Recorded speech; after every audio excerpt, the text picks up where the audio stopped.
कारण आहे काय तोंडे?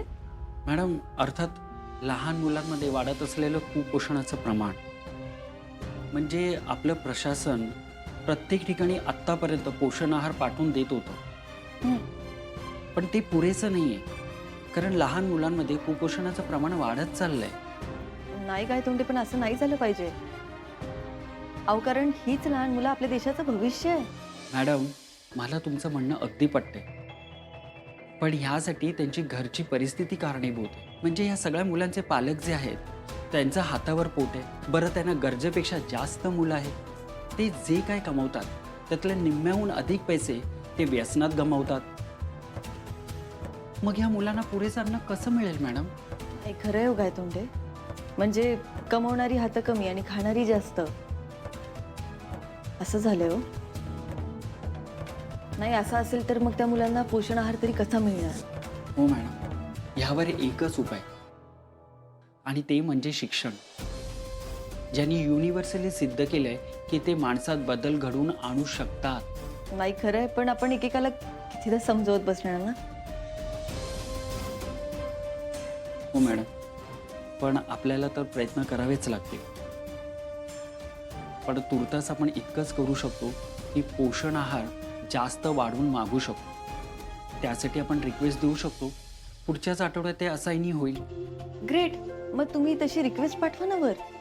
मी ती रिक्वेस्ट तयार केली आहे. फक्त तुम्ही एकदा ती बघा आणि सही करा.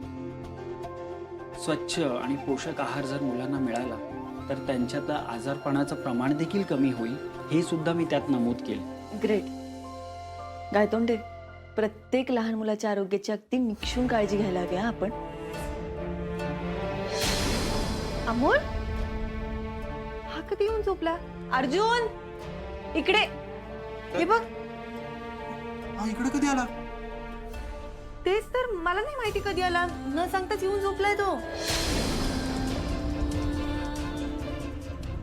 काय झालं मॅडम?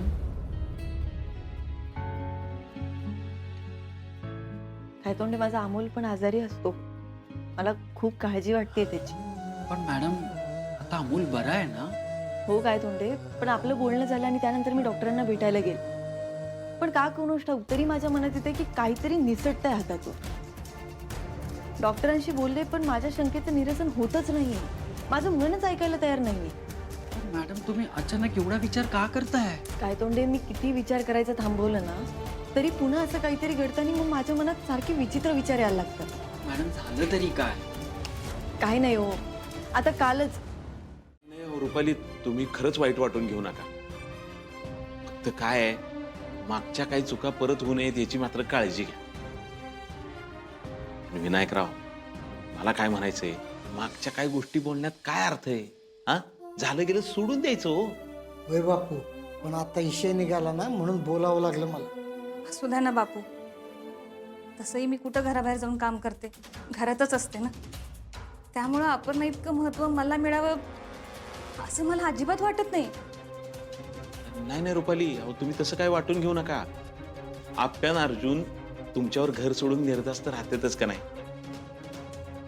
स्वप्नील सरांना तुम्ही किती आधार देता, त्यामुळे ते बाहेर जाऊन काम करू शकतात. हो, आणि बापू, रुपाली ताई स्वयंपाक काय साधा बनवत नाही का? अहो, त्या दिवशी ती छोटे सरकारांसाठी गुळ चपाती बनवलेली ना, ती सगळ्यात जास्त मीच खाली होती. एवढी भारी झाली होती. होय होय, हाताला चव आहे तुमच्या. आणि लक्षात ठेवा, तुम्ही पण घरासाठी काय कमी करताय असं अजिबात समजू नका. मामनजी, मला माहिती आहे तुमचा माझ्यावर राग आहे, पण मी आत्ता फक्त तुमची माफी मागू शकते आणि चांगलं वागण्याचा प्रयत्न करू शकते.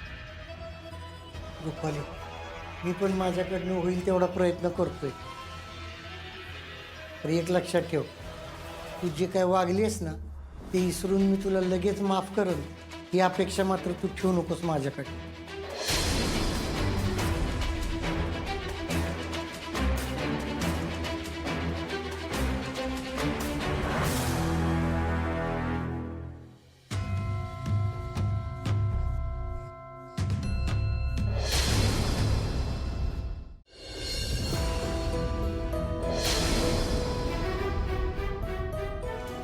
अमोल, ए अमोल,